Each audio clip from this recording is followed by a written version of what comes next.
Hello, and welcome back to Anchored the Podcast. I'm Michael Border, and this is Caitlin Border. And today we're here with a guest, and we're going to have a lot of hopefully good conversations with him. And I'm going to pass it over to Caitlin to give a little introduction about Jon, and then Jon's going to talk about himself for a little bit. I'm still nervous. That's okay. So we have Jon Exman with us. He is a pastor in Muskingum County, actually the church that we attend and are members of. So I just wanted to let you kind of introduce yourself. Well, my name is Jon Exman. I have been in the Methodist Church for almost 30 years and actually been a part of it my whole life. I grew up a preacher's kid, so my father was a Methodist minister, lived in a lot of different places in Ohio, and started off being a part of church. My mom always says that I was born, and about 6 days later, I went to my first church service and basically started right off the bat. Yeah, kept going for a long time. Yeah. I think she told me once from like the day that I was born until I was about 13, I'd only missed like 3 Sundays ever in my life where I was like sick or something. Otherwise, it was just when we went on vacation. So I am used to being in church. And then my kids now are used to being in church. But as I said, my dad was a Methodist minister for 42 years. And he actually attends the church that I'm at now, where we all are. And he was in all kinds of different places, rural places, city places, towns. There's a gnat in here. Good. But it made it nice growing up. It's hard sometimes to move. I don't know if you guys ever had to move often, but every 4 to 8 years, sometimes a little longer, you have to pack your stuff up and go find other friends and different people. Right. I definitely, yeah. Because when I grew up in Coshocton, Ohio, and as I moved, I went to college and I had to move for college, and then I met Caitlin and we moved for Caitlin. And I feel like every time I move, I'm like, I get a big group of people I know, and then I move to the next area and they're still there, but it's hard to have that connection close by. So it's like that. My sister and I just got used to trying to make new friends. And for the most part, my kids did that too. One thing that my dad did do that I always appreciated is he tried his best to stay as long as he could. Right. In the Methodist Church, if you're not familiar with the Methodist system, you stay basically as long as the bishop and the cabinet want you to stay, and then they move you on to the next place. It's kind of like working for a big company. They tell you where to go. It's called the appointed process, and you have a little bit of say in that as you get older, but most of the time you just have to say, okay. I was just like, whenever I came to your church, they said, this is where you're going to be going. And, Right. and I said, And your kids and family went through this with you as well. Yes. So did they do okay with it? yeah, I have 4 kids, 3 daughters that are kind of close in age. They range from 22 years old all the way up to 27 years old. And then we have the surprise there at the end, my son Jackson, and he just turned 16.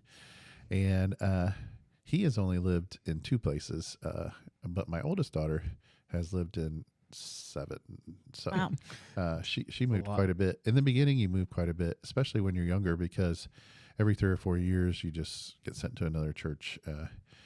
So as they got older, we went to Mercer County and Saline, Ohio, and I tried really hard to stay there for most of the rest of their years, because I don't think my oldest daughter really forgave me from moving from one of her favorite towns. And so I tried then to keep her in one place for junior high and high school. And then in the process, my other 2 daughters, they got to spend most of their time in that one place too as well. And I would imagine that they're probably a lot like me. They have a particular place that they call home. That's probably where they would call home. Although Bailey lives here with us too in Muskingum County as well. So it's a lot of moving around. It's a lot of experiencing different churches. The church that we're in now is a lot different than the church that I just came from. One was more of a rural community. This is more of I know for you guys, you maybe think that it's a small town, but it's a mix almost. Yeah. But for us, it's a little bit bigger because we came from Salina, and it was about 10,000 people. So Right. to us, anything over that seems big. Right. Yeah. Even though Lisa and I, when I was younger, and I went to seminary in Asbury, which is in Wilmore, Kentucky, which is right next to Lexington. So we lived in Lexington for 5 years, and that's a big town to me. Even though a lot of people that live in Lexington are always like, it's just a town. Yeah. You know, it's not that much, but it's kind of nice to spread yourself out. And I always appreciated my dad trying to, his best to stay in one spot. But I grew up in kind of Wheelersburg, Ohio, was where I make my claim. How many churches have you ministered at? I have served at, I started when I was in college. I was a youth minister at a small church in Newark, actually. And then that pastor retired. And so I transferred to my dad's church, which was in Gahanna. So even then, that church in Newark, I had about 25 kids in my youth group. Then I went to Gahanna, and that church, I had about 150 kids Right. in my youth group throughout the whole church. So when we went places, it was a lot of people. Mm-hmm. Then we went to seminary, and I served a very small country church that had about 25 total people in it.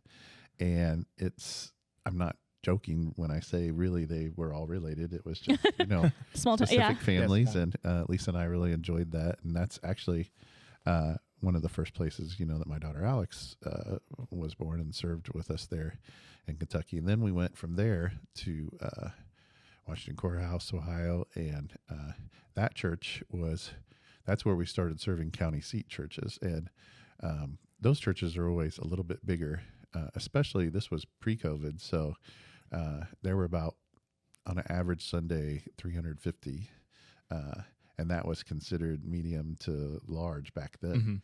Mm-hmm. Nowadays, our church of about 150 on Sunday is considered yeah. medium to large. Yeah. So you I can remember, see, growing up and we for a holiday service, we would get almost 400 or 500. And Washington Courthouse on Christmas Eve for the main service at 11 o'clock would be 800 or 900 people. So it was a lot, and I kind of miss that sometimes because when you have that many people, it's a broad mix. It gives you a chance to catch all these different Absolutely. people. Mm-hmm. Then we moved to Bryan, Ohio, and that church was also a county seat church, and it was a bigger one, and it was about 350 on Sunday. Then we moved to Van Wert. It also was a county seat church. It was the bigger one in the town. It was about 350 to 400 on Sunday. And then we moved over. so all over. Yeah. Then we moved to Salina, and that's where it went down. That church was only about 120-ish or so on Sunday. And most Sundays it was about right at 100, about like what our second Right service now. is. Yeah. And we only had one service, and it was a really good people. It was just like here where, 3/4 of the people participated and did all the things for everybody else. And, and then they said, hey, we want to move you to Muskingum County. And I was like, All right. Sure. I didn't even know that it was a part of West Ohio, which is where I was. So We're big enough, but we're also small enough. You could just pass it. yeah. So, I really kind of experienced all kinds of things, and Kind of going off that, I'm going to kind of talk about what our typical services look like here. So Jon is the pastor here at our local church in Muskingum County, and our first service is a contemporary service, which really can escalate from down in the lower numbers, like 10 people, and then on holidays we've reached over 100 before. And then our second service is about 100, 125 every week, and that can also escalate depending and go up on your holiday services. And I'm glad you mentioned the population of your church and how each church differed in each community. And that's kind of what we're going to talk about today is faith and culture and how we can engage in our church without compromising. So I guess my first question for you is, since you've been in so many churches over time and you've been a minister, but you also grew up that with your dad, how have you seen Christianity, or like you said, each church is different, but how have you seen things change within the last, 20 to 25 years within the community of the church? Well, culturally, there's been lots of big moments that have occurred as I've been a pastor. When I was in Fayette County in Washington Courthouse is when a very unfortunate circumstance occurred for our nation in September 11th. And, Right. it was just a really terrible experience for our country to go through, but also it drew people into church because they were afraid. And so I'll never forget the Sunday after, September 11th. We didn't have any seats available because people were terrified. And so we actually had to have another service because we didn't have enough room for everybody coming in there. And that hadn't happened in a long time. Our church sanctuary was bigger, so it seated about 700-ish, and it was full. So it was like it was for Christmas Eve, always, where there was no seats and we had to bring in chairs. And it stayed that way for a little while. And so cultural events can take a shift in the church too as well. So you had people coming in asking questions, they're upset because they knew someone that was lost and all that, or they had family members that knew someone. They just wanted answers, well, what's going to happen to me? What is God doing in my life? And so cultural moments like that can really help shape someone's faith, not only unfortunately in good ways, but sometimes in bad ways, because then people say, well, if God's a loving God, then why does this happen? And see, I think that's go ahead. No, we've experienced, I think everybody experiences it, where it's like you have these moments where great things happen and you're like, well, I thank God for all this that's happening. And then the same things happen where it's like, why is all this bad stuff happening? And why would our God let this happen to us? And why would he, do that type of stuff? So it definitely takes a toll sometimes. It can happen throughout your life, and those little events that happen, even if it's a event small and associated with it can happen. Our generation we're 26. I feel like a lot has happened culturally in our generation. We've had COVID. There's so much with politics, different things happening around the world. So I don't know if it's maybe 9/11 was major, but I don't know. I feel like we've seen a lot and we're kind of used to it, if that makes sense. Yeah. And I think the Bible gives us encouragement in that, but I think it's hard for people to understand. Do you have your Bible right there? We have the app if you want to pull one up. Yeah. Can you pull up Exodus? Not Exodus. Is it Exodus? I might have to look at it too. Okay, I can. I think it's no, it's Ezekiel 25:17. Why did I say Exodus? I don't know. I was getting ready. I'm working on a sermon about the out of Egypt thing. But so Ezekiel 25:17, you said? Yeah, it's about vengeance. Can you read it? Yeah. The 25:17 goes, I will carry out our great vengeance on them and punish them in my wrath. Then they will know that I am the Lord when I take vengeance on them. Yeah. Now, vengeance is a hard word. Yeah. And so, I was like, whoa. here's why I bring this up. This is very interesting. I'm getting ready next week to do a wedding for one of the young people that I had in my church. And, when you're a pastor, you move on from other churches, but sometimes you have families that you're close to that they bring you back for funerals or weddings, and cultural moments that, family moments. And so this young lady had been about 8-9 years old whenever I was at her church, and she'd always said, John, when you get older, will you marry me? And I was like, well, of course I will if I can. And so she called me up last year and asked if I would do her wedding, which is just so happens to be next week. And so I've been talking with her and her fiance, and his favorite Bible verse is Ezekiel 25:17. Oh. And he was like, do you understand it? And I said, well, I understand it, but tell me what you think that it means. And he's like, well, I would really like it to be included in our wedding. Is that possible? And I was like, what a difference. When he first told me that, I was like, okay, that's a really weird Bible verse to want to have to include. But the more I read it, I thought I understood what he was getting at. So the other night we were FaceTiming and I asked him, and he told me, and the idea that he wanted is this, that, there's something about that verse that Ezekiel is, writing, and God's speaking to the people and saying, I have got your back on everything. You don't have to worry about it. And so when people come against you, they're coming against me. And he said, I really think that's a great marriage verse, because that's how a married couple should look at it, is with you and I together and with God for us, well, we just talked about in Romans. It's not- yeah. Who Yeah. can What be can be against us? who can be against us? So Yeah. it doesn't matter, because that's what that verse is saying. That it's not that God's saying, I'm going to kill everybody that Right. doesn't love you or love me.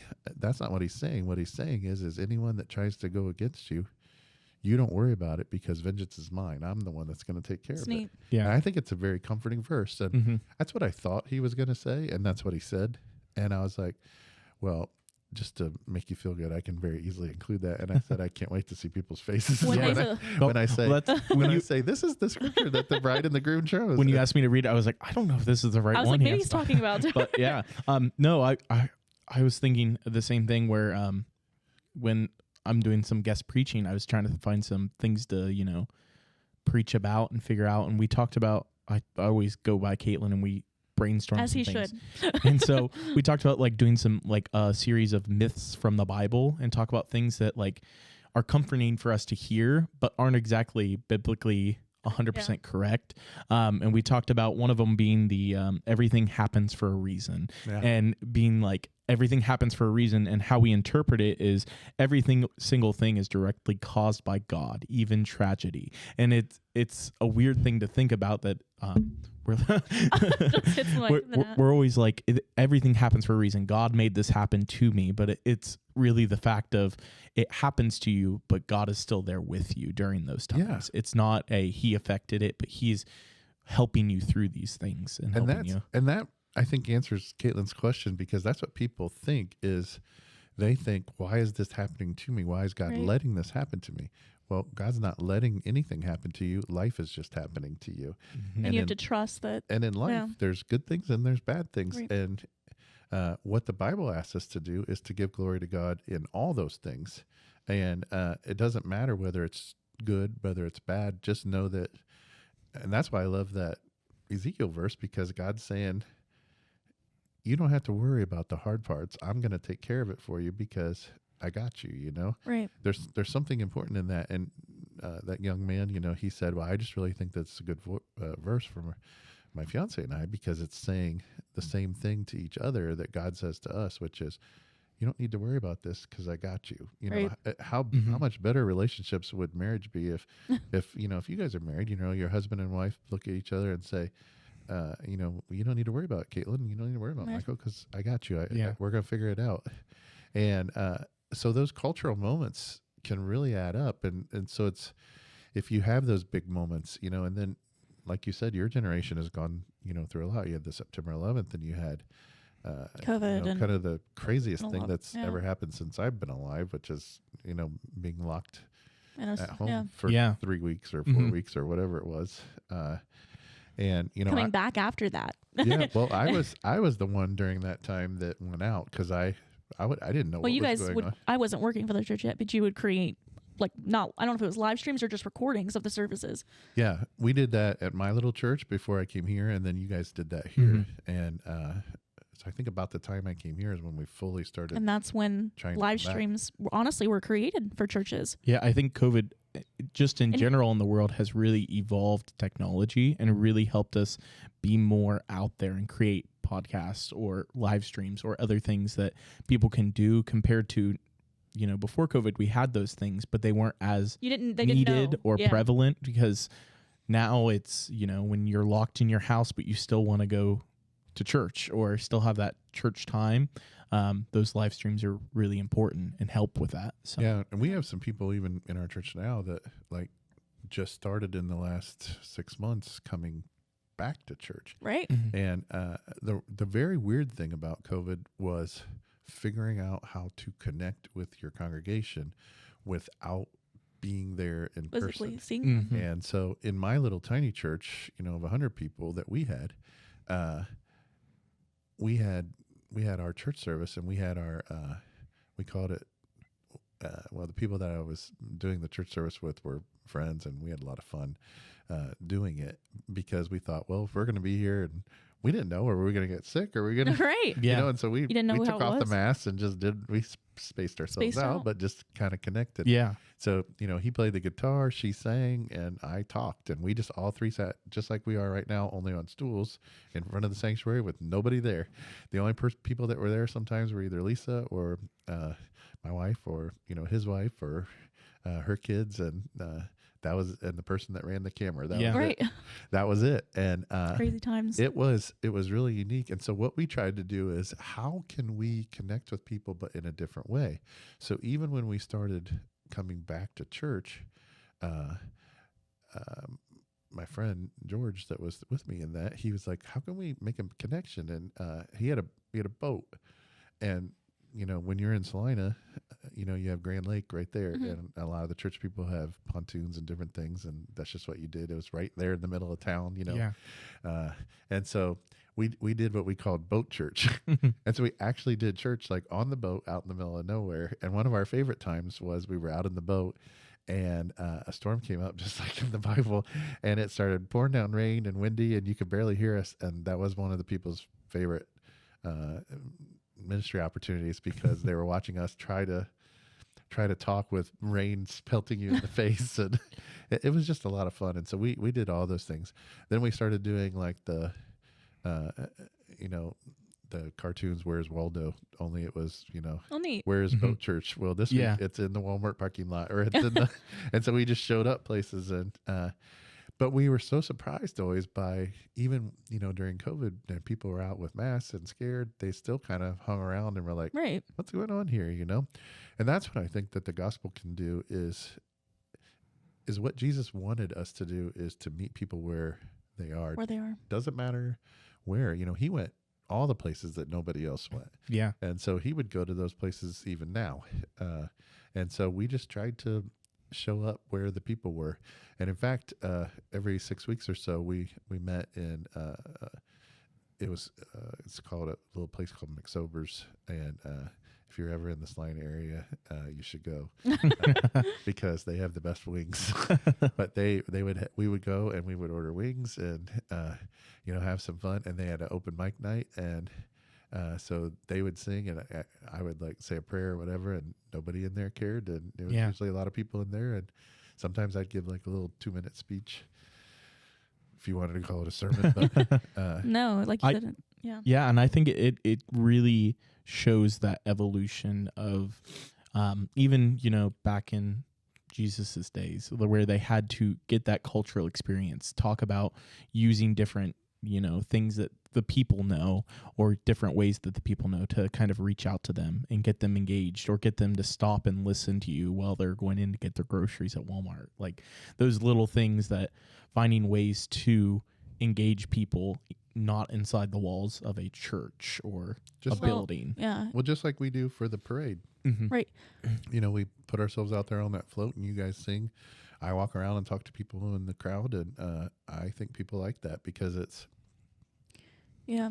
that's always been what I've tried to do. My dad tried to do the same thing for 42 years. For the last 30 years, I've tried to do the same thing, which is, what you see is what you get. I'm just going to be me. I mean, I wasn't even thinking today that we were going to be on camera. You both look nice. This is just my natural Yeah. wear. Well, this is my natural wear. I'm sitting in my shorts and my Hey Dudes and, And I a think- t-shirt, and I'm just going to be me, Yeah. And going off that, I think I have like my bullet points I want to talk about, where you said to meet people where they are.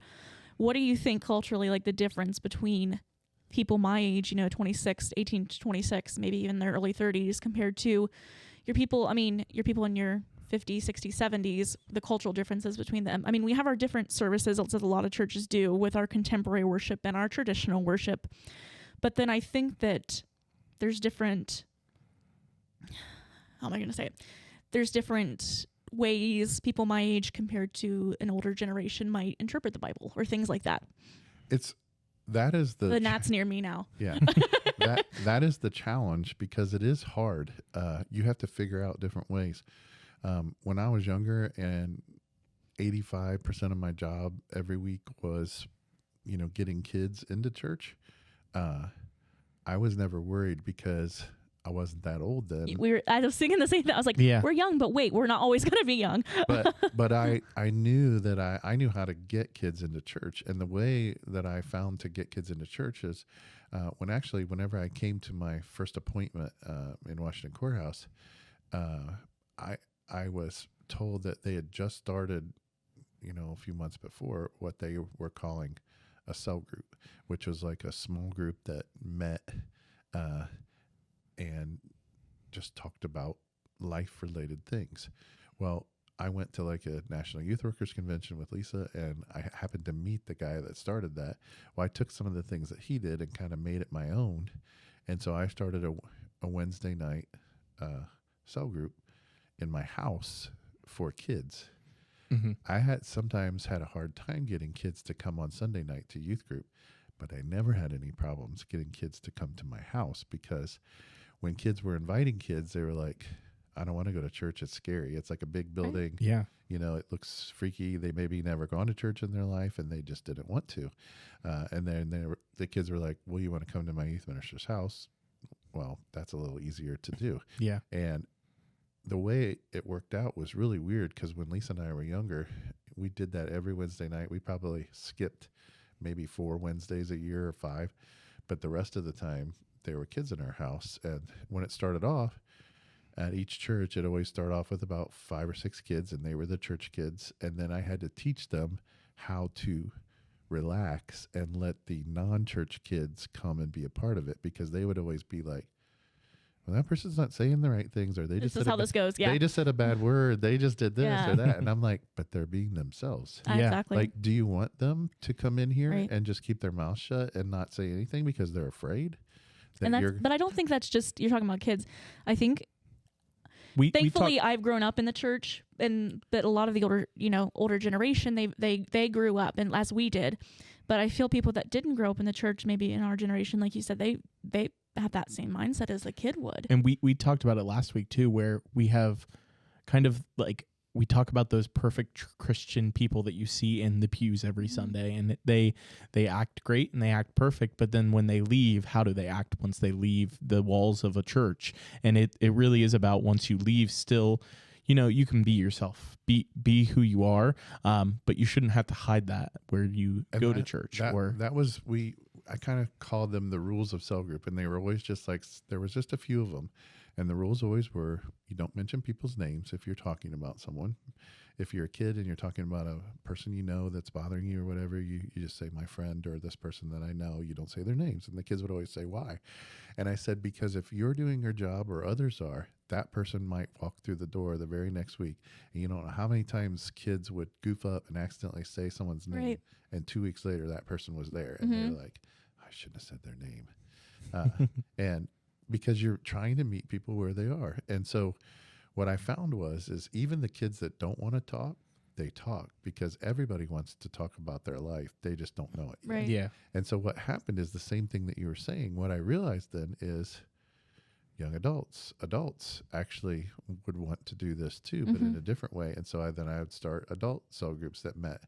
And we're actually getting ready to start one this coming fall here at this church. It's going to meet at I'm someone's excited. house, and it's going to be just free flowing. Can I play games like the kids too? Yeah. Well, I always played with them little word games, things to get them going. But usually once I have the topic, I'd tell it to them, and then I usually had went to 1 or 2 kids first and said, "This is what I'm talking about. I want you to start, and this is why." And I'll give you a perfect example of kids just being kids, because one of my favorite stories is I had a family at one of my first churches there in Washington Courthouse, and probably on a normal Wednesday, be about 75 kids in our living room. Luckily, we had a great room with big vaulted ceilings, and it was just one giant room. The kitchen, the dining room, and the living room were all combined, and so there was plenty of room. The kids just sat on the floor. They sat on each other. They sat on the backs of the couches. They broke my furniture. They whatever, but that's the way it was. But they were always respectful for that 45 minutes because they wanted to talk. Well, I started being a little more intentional about what I was talking about so that they could kind of prompt themselves. And there was, at the time, this shows you how long ago it was, there was a Rascal Flatts song called My Wish. Yeah. There was just a whole bunch of parts to that. And so I thought, I'm going to play this song and use this as a cell group topic and let kids say what their wish would be. And Lisa said, she'll probably get mad that I say that. She said, well, that's a dumb idea, because all they're going to do is say stupid things like, I wish for $1 million. And I said, no, I have an idea how to start it off, and it'll change the tone of the evening. And so I had a young lady, and I won't say her name. She was close to us, and I had asked her, I said, this is what I'm going to talk about tonight, and I'd like for you, her father had passed away. She and her 2 twin sisters had been in a car accident, and she lived and they lived, but their dad died. And they never even got to go to his funeral because they were in the hospital. And it was just a really terrible experience for them and for everybody. And a lot of her friends had never really talked about that with her because they were always afraid to upset her. Right. And so I went to her and I said, I'm going to talk about this tonight, and I'd really like for you to start it off for me about what your wish would be related to your situation with your dad. And I was expecting her, to just say, I wish my dad hadn't died and, he was still there. But what she said changed the whole course of that evening. And it was a really powerful moment because we played the song, and then I said, I've asked, I'll say her name, to start us off. And everyone was like, because people didn't ask her to talk about that.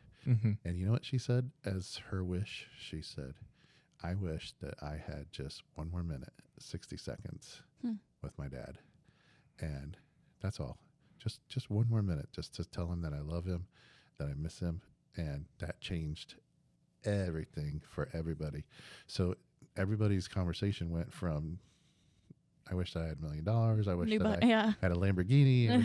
It just changed in the whole tone of the evening. And after they were done, the kids walked out and they were like, that's like the coolest moment that I think I've ever had in my life. But those are the kind of things that you can do because you're meeting people where they are. You just have to figure out a way to talk to them in that sense. And so that's what I started trying to do with adults. I'm really excited to do it here because we have a lot of very interesting people in this church. And there's a whole lot of, like you're saying, cultural moments that you can talk about. We talked about all kinds of things, we talked about things that a lot of people don't want to mention sometimes, in church. Yeah. And sometimes they were really heavy duty moments that, I have a young lady and she's a pastor now too. And when I was at her church, she was in that moment where this other young lady said that she always, this girl that's now the preacher, she always called them cell group bombs. She said they're like little tiny cell group grenades that someone's like says them, throws them out in the middle, and then all of a sudden they're like poof, poof. Yeah. And you're like, oh. And she said those are like my favorite moments in my life when I was growing up. And she said I miss those as I get older because they really helped make you think about what God wanted for you in life. Yeah. And so I'm excited to do that here because there's just a lot of things that you can talk about and give one of those little cell group moments, where people will say, I never thought of it in that way. Yeah. And what's beautiful about doing with adults, it's the same thing that's beautiful about doing it with kids. If you're doing I only did it with high school kids because the junior hires just couldn't sit still for it. But you have a 9th grader, a 10th grader, 11th grader, a 12th grader in a room. And then occasionally you have some helpers that are college age or your guys' age, a little bit older. And you're spanning so many different ages that are like telling something. Well, you do it with adults and you might have a 25-year-old sitting next to an 80-year-old and the 80-year-old's like, well, I thought of it like this. And the 25-year-old's looking at him like, well, I didn't realize that someone your age had thoughts like that like I do. Well, and I think that's my biggest thing. I mean, believe it or not, being a member of the church my whole life, I've only attended a few Bible studies, like Sunday school, your typical Sunday school, your Bible studies outside of church. And I think it's because that there's such an age gap, at least at this church, between myself and then 75% of the other members, that I'm almost not scared to, I mean, people know me, they know my life story and they know things like that, but I'm almost scared to reach outside of those emotions to let other people know, like, are they going to judge me based off of how I feel or my, and certain feelings on that? I went to a church I don't know, like a while back, and one of the things the pastor said just always stuck with me, and it's making church a safe place to share a dangerous message or share a dangerous topic. Having that, hopefully you can have that group that you feel so safe that you can reveal your darkest secrets and they still accept you and walk out of the room with you and still go about it. And I think that's a great way to think about every church or small group or activity you do together, is try to make that safe environment where then you have those people who open up and you have those people who really want to start sharing those things that hopefully you can lead them towards God and Jesus and help them. And what Caitlin said is the number one point, is people don't want sometimes to come to a Bible study or come to church because they say, well, Jon, I don't know enough. I don't know enough about the Bible, and I'm afraid that someone's going to make fun of me or say. So that's the beauty in a cell group, is it's about your life with the Bible, but it's about life. And so you're living life, so that's all you got to do is live life and to be a part of it. Yeah. And you can come in. And the number one rule that I always say, and I'll say it, in this church before we start, which is, it's almost like, the people that always say, what happens in Vegas stays in Vegas. Happens in the cell group. But what I always say, and if you were to call up any of my kids that I've had over the years that are now, in their 30s, or some of them are in their 40s, and ask them, what's Jon's number one rule? What's said in cell group stays in cell group. And I was like, exactly. Because when you talk about it on that night, you don't ever talk about it again, because you're only talking about it there. You don't ask someone about what they said. You don't judge them for what they said. Mm-hmm. And when you have a judge-free situational zone like that, then people, and only then can they feel comfortable enough to say, well, I know no one's ever going to ask me about this or talk to me about this some other time, so this is what I said. And I think that's a beautiful thing. And if people can be reminded of that's what church is about. A lot of times we think of church as being, like where we are in this building, and it's not. It's you. You're the church. And that's what Jesus was trying to say again and again and again. Christianity, being a Christian, that's something that's man-made. Being a faithful follower, that's what Jesus was trying to get for. And so he even said, I am the way. I've said in this church all the time that, that was what the original Christians were called. They were called, well, they're part of that group of Jesus is called the Way, where they follow Jesus, the guy that talks about the way, because that's what it was about. And so if you can get people to let their guard down and just be themselves, that's then where you start really learning. And that's then where you start connecting. And it won't matter to you anymore that someone's 70 and you're 26, 27, or you're 37 and they're 43. It won't matter anymore, because you'll cross boundaries and you'll just be a person. That's it.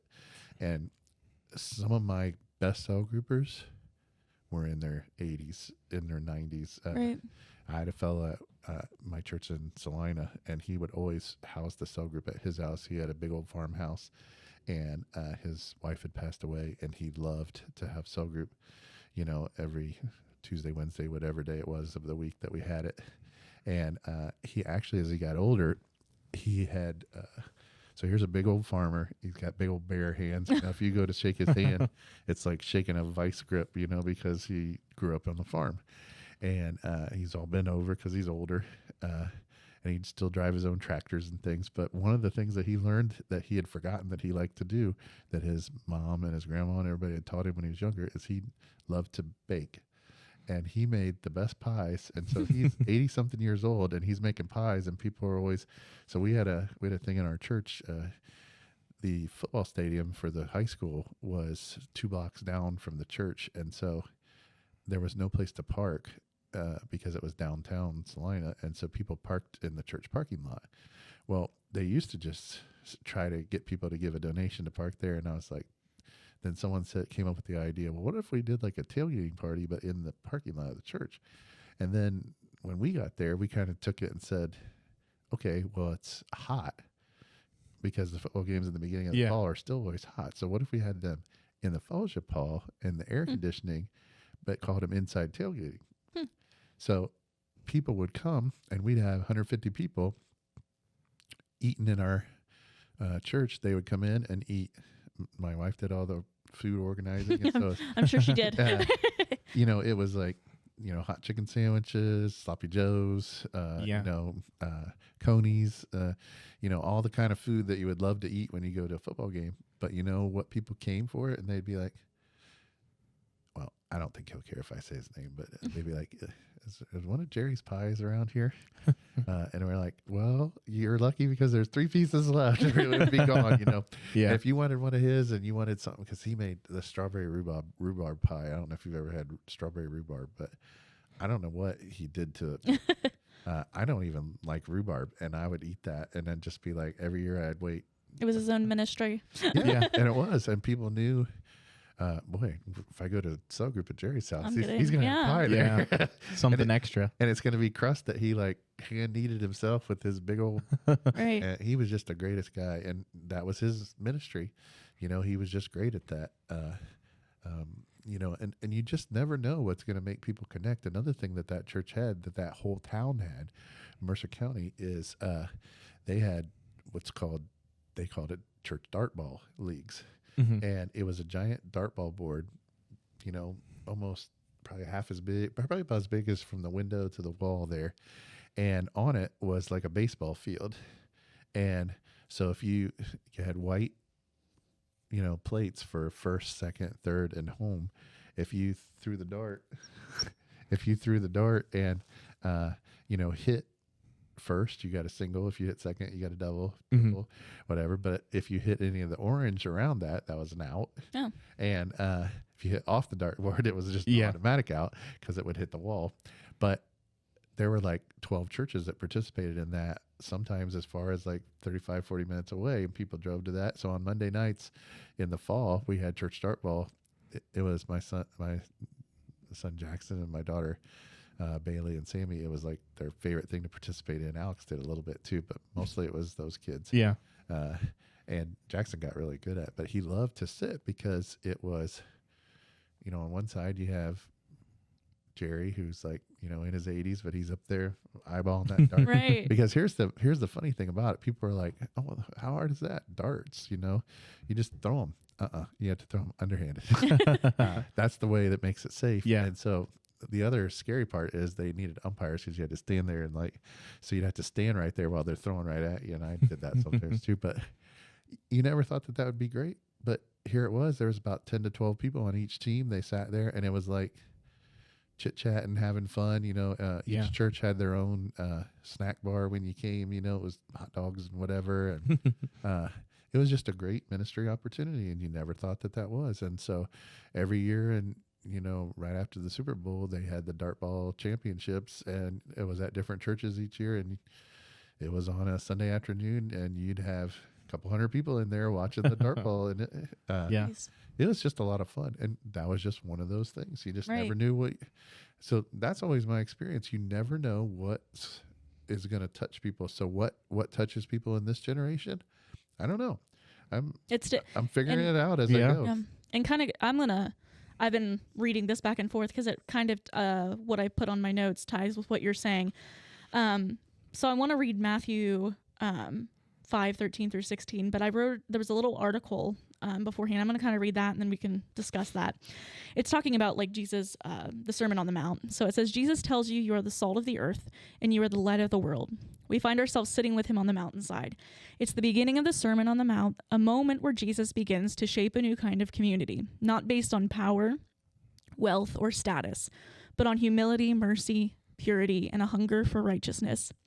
In Matthew 5:1 through 12, Jesus pronounces a series of blessings, which are called the Beatitudes. He blesses the poor in spirit, those who mourn, the meek, and the peacemakers. He flips the world values upside down and invites his followers into a radical way of life, one that reflects the heart of God. Then with the Beatitudes still hanging in the air, Jesus shifts. He moves from the blessing to a calling. He looks at an unlikely group of disciples, not the rich, not the powerful, but the ordinary. And he says, you are the salt of the earth. You are the light of the world. He doesn't say that you'll be the salt or the light if you try hard enough. He said that you were already there. In other words, because of who you are in God's kingdom, your life now has purpose.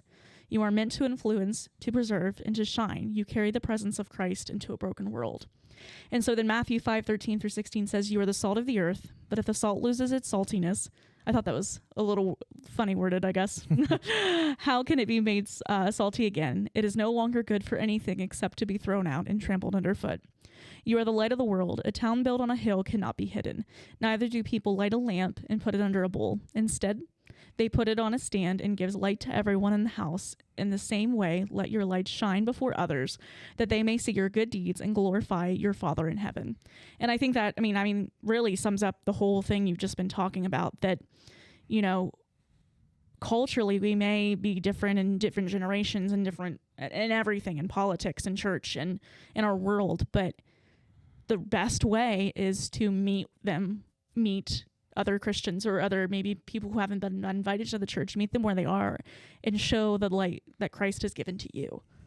And it's exactly true, because your light is different from everybody else's. Exactly. What your light is. So the saltiness part, I get it. Right. You know, at some of my churches, there was a movement going on called Chrysalis that teenagers could participate in. Sometimes adults have it. It's called Emmaus. And they called it the Walk to Emmaus. It's like a couple-day weekend where you came to the church, spent the night, and participated in this kind of intensive kind of spiritual growth moment.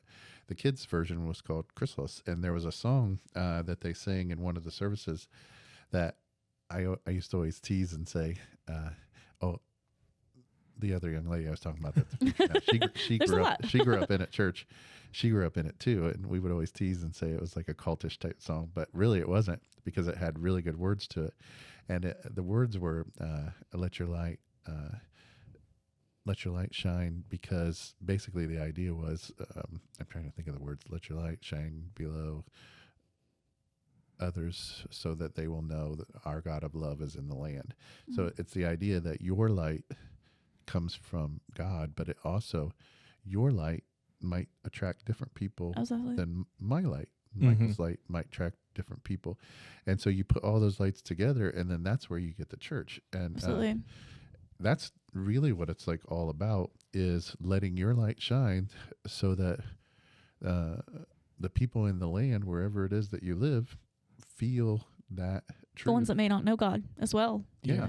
And so that's what that saltiness means. It means that your brand, your idea, your thing is going to attract people different from my thing. And so if a church is just the pastor, it's only going to work while the pastor's there. Mm-hmm. It won't continue to work, because people are going to, say, well, I want the salt from that pastor. And when that pastor's not there anymore, then that dies off, and someone else's church takes over. Mm-hmm. But if the church is about the people, which it was what it should be, it should continue on. Yeah. I used to always, for my kids, whenever they go to bed, I always did this is the church, this is the people, open the doors, see all the people. And then I would tickle them at night before they went to sleep.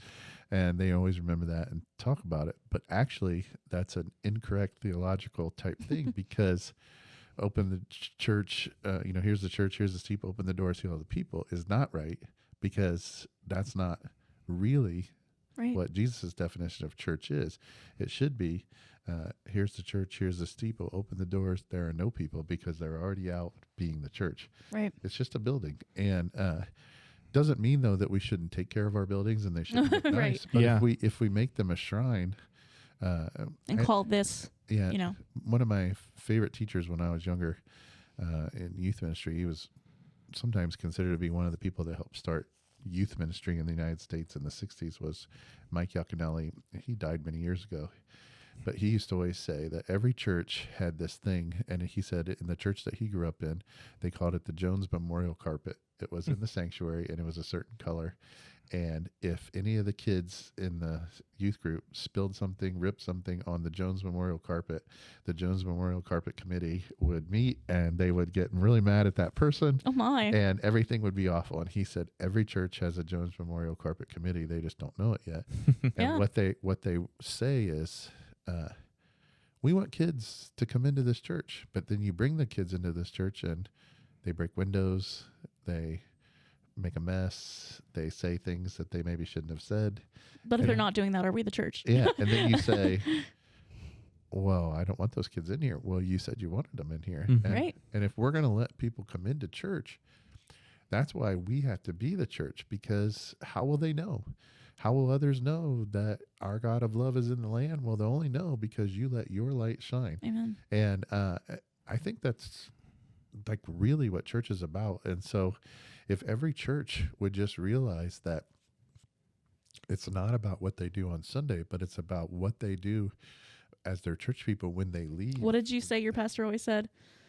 Oh yeah, I forget where it was. It was a different church, but it was, the sermon is completed, but the service has just begun. Right. Yeah. Because you're leaving, and it's not about what you just heard. It's about what you heard, taking that out, And sharing spreading it the with word of God. others, and serving the people around you. Yeah. So My dad used to always scold me because sometimes at the end of the service, we still actually title it in the second service. It's called the benediction. mhm. Oh yeah. And it used to be, may the God who keeps you from falling, it was like this Yeah. big special verse, that, pastors would always say. And I stopped doing it many years ago because I felt like it was more important for me to say, when you go from this place, hmm that's why I say it every Sunday. I say, as you go, may you go with the knowledge that what you've learned here, this is just your pep talk. You're Right. supposed to go and take it and use it. Mhm. And that's how you get people into church. If you look at the churches that are have a lot of people in them, it's because the people that go there are excited about being there. Now, here's the only bad part about that. Then you get a bunch of people that are there, but they just are there because they like the spectacle, The Not- wrong Mhm. reasons. not because they're actually learning something. Mhm. Yeah. And so that's where all the rest of the groups come in. So, that's why in our church we have the Bible studies, and, they're well attended. There's on Wednesday we have about 25 people that come in there, which is good for 150 people. You have 25 Yeah. that come in on a Wednesday for lunch. That's quite a bit. I bet you most churches would be happy with 8 or 10. Right. Now, they're the same age group, but then when I have Monday night studies, we have different groups, but there's still that same 10 or so that come from the Wednesday Mhm. over to the Mhm. Monday. And so one of the people in that group always said, well, how do we get more people into Bible study? And I said, it's when we cease having Bible study and start having life groups, hmm And I Yeah. said, so I'm going to start this thing called Cell Group again. So I asked a specific person and I said, would you have this in your living room? Because I know their living room's big enough to house about 25 or 30 people. And she said, yeah. And she's like, my husband probably won't like it, but yeah. I said, well, we'll only do like 7 or 8 weeks of it. I said, I'm too old anymore to do it every Wednesday. That's how it always starts. 7 or 8 weeks. Yeah. Turns And then into 30 years. My goal always was, when I did it for the kids, I did it then for the kids. Mhm. When we have adults, my hope is that 3 or 4 other people will come and say, hey, I really like going over to so and so's house. You want to have it at my house next Right. time? Yeah. I'll be like, there you There go. you go. It Mhm. switches. As long as I don't have to have it at my house, because I can't do that anymore. I did that.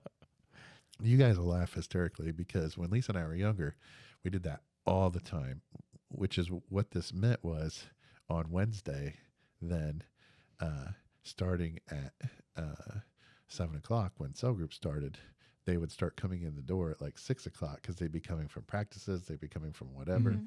Mhm. And some of them had parents that could care less where they were, what they were doing. This was a different era, Mhm. And so they would stay till like 10:30 or 11:30 on a Wednesday night, even though they Right. had school, Yeah. and just sit and play video games or sit and talk. And so every once in a while, Lisa and I had to kick them out, or during the week, then they would come by and just want to talk or stay or hang out. And so we had a kitchen window that you could see, if we were in there. It didn't have a very good curtain. And then we also had a front door that if you kind of hopped up a little bit, you could look in and see if it was there. So we would put these beach towels to cover it, and the kids used to laugh and call it, the Exmans have the hideout blanket on. You can't go into their house. They're trying to stay. But the one thing that we always did is we said, this is our house. Please be respectful of it. But here's part of it that's yours. And so we had every garage that I've ever had a home in, we had a fridge in the garage, and that was the cell group fridge. It had their pop in it, their water. Snacks. They could go in Yeah. and get it. Yeah. They could go in and get it. They had to eat it. They had to drink it. They had to make sure that they finished it. That was one of my one kid's favorite things. He was a little bit nasty, but his favorite thing at the end of cell group was to go around, take all the cans, and he would just down the rest of it because Oh. he felt guilty that Oh. there was like a half a can of pop left or whatever. Then he would go to that person and be like, "The Exmans pay for this. You're supposed to finish it." He's like, "God's not happy for you because you didn't drink your Dr. Your Pepper." quarter soda. But I think when you meet people where they are, that's when you really start having a church that's close, because you'll be sitting somewhere and someone will start talking. You'll be like, "I know what they're talking about because I know them," Mm-hmm. and then you'll be like, I use Jerry as an example. You'll be like, when Jerry starts talking, you'll be like, "Oh, this is a Jerry story. I've heard this Jerry story." And it's just a really neat moment because you'll see the connections that'll be taking place, and then there'll be older people taking care of younger people, and then younger people going to help out the older people with their yard work or different things because they've heard that person stress over their life, Right. or that someone, or their spouse died, or their kids are far away, and they didn't even know they had kids because they just thought that they were just, Thelma that sat in the pew on Right. Sunday. They didn't realize that she had this whole other thing going on. Yeah. And so those are the kind of moments that I think make church special. But it's those cultural moments that often draws them in, like the September 11th, the COVIDs, if you're older than that, you can go back to other generational things. What that next thing is, it'll be something, and it'll draw people into the church, and you have an opportunity to keep them But or like you not. said, I mean, shining your light, and I know no matter the age, some people just don't have that gift figured out or what that ministry for them may be. But I think that, like you said, that shining those lights, then your personal faith will fill that connection and that cultural void, whether it be to people outside or within your own church. Yeah. Sometimes it's just, some people are like, "Well, I don't know what my gift is." And I was like, "Well, what are the things that you like to do?" And they said, "Well, I'm not a good talker, but I like cleaning, or I like doing this." And so many different ways. I had a family in one of my churches, and their gift was they were the ones that cleaned up all the messes after events. Right. They were always the last one to leave. We always would laugh hysterically because on Christmas Eve we had this big. I did a walkthrough. It was a church that had like a square to it, and so each room had some different part of the Christmas story in it. We've done it here, but on a smaller scale. We used to have live animals in that church, and so cleaning up after the live animals, we had to get them into that room where they were at the end. But that family is their favorite thing was, and they had 3 kids, and they were of certain ages that they could move stuff, and so we would always say at the end, it was that family and the Exman family closing down the church, and we used to always take at that church a Christmas Eve picture with all of our families together because we were the ones that stood there and did all the dirty work. And they thought it was cool because they had never had a preacher before that ran the vacuum or picked up stuff. That's the other thing that I try to do that here. People always say, "John, you don't have to take out the trash or do whatever." And I'm like, "Yeah, I do." Because if I don't do it, then how are people going to know that they can do it? Because maybe that's their gift. Right. Maybe they're not going to talk. Maybe they don't have a lot of money to give to church. Maybe they don't have time to give here, but they have time to come in and help clean up the messes. To cook, to To do things that they're good at. be a outside the greeter, church, whatever it may be. because those simple little things, you might not realize those are your gifts. God's given them to you. You might as well, use them. Right. We have a lot of people in this church that Wasn't it? We have a member of our church who love her that she checks the dates on the fridge to make sure things are not expired and things like that. I'm like, that's great, because it's something that so small, but you don't think of, and you don't want to go into the fridge and get months old milk. Accidentally, before she started doing that, it happened. We'd have stale things in there. But it's so small, but it helps an impact in a bigger way. Yeah, and there's people in this church that are good at maneuvering some of our bigger things around whenever we have events and we need them moved around.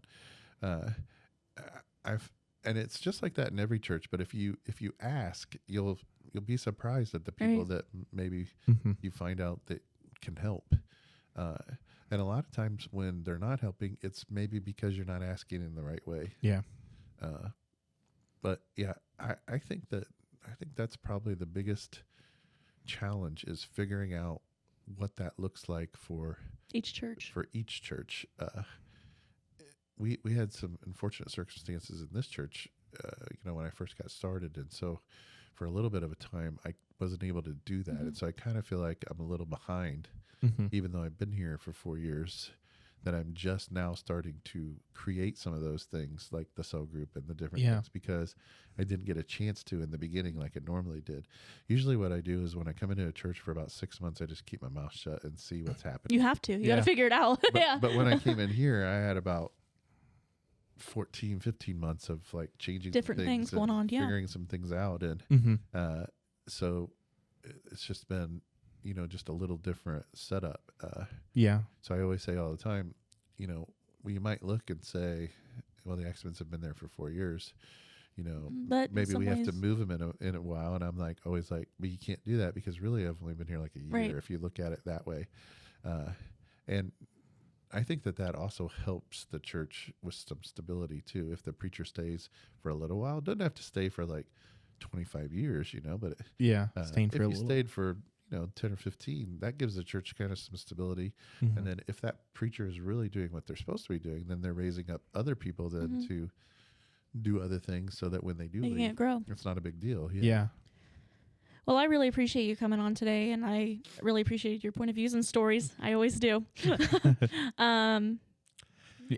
Yeah, it's great to have you here. We're really excited to get to bring people on and get their different perspectives. So it's great to have you first and get you to come in and talk about things. Do you mind saying a prayer for our listeners and things like that? That'd be fine. Yeah. Right. Well, dear Heavenly Father, I thank you so much for being able to spend time with Michael and Caitlin and them helping to create this podcast. And that's a hard thing to do, to be able to talk and share about yourself and about your life and about your experience with God. And I think that this will be great for people to listen to and to try to maybe gain a little knowledge about their own self and about their faith. And I just ask, Father, that you watch over each of them and their life and what they've got going on in their lives. And then also you be with those that are listening in. Whenever it is that they catch this, may it be something that you speak to them and you let them say, vengeance is mine, says the Lord, that I'm going to take and protect and take care of you because I got your back. And when we know that God has that for us, then who really can be against us? It doesn't matter because God's going to take care of us. Doesn't mean that the bad things aren't going to happen, but just means that God's going to be there. So I ask that you watch over each person listening, watch over people involved in this church and in other churches and other places wherever they're listening, and just give them a chance to draw themselves closer to you. In Jesus' name, amen. Amen. And I think Caitlin's going to love it. So, well, we thank you for being on, and we hope you and have a good week and get through everything. And I get to finish it off with. And if you didn't get to watch the first episode, he ended this way, and then I laughed. It goes anchored out. And then I edited it out so no one can hear.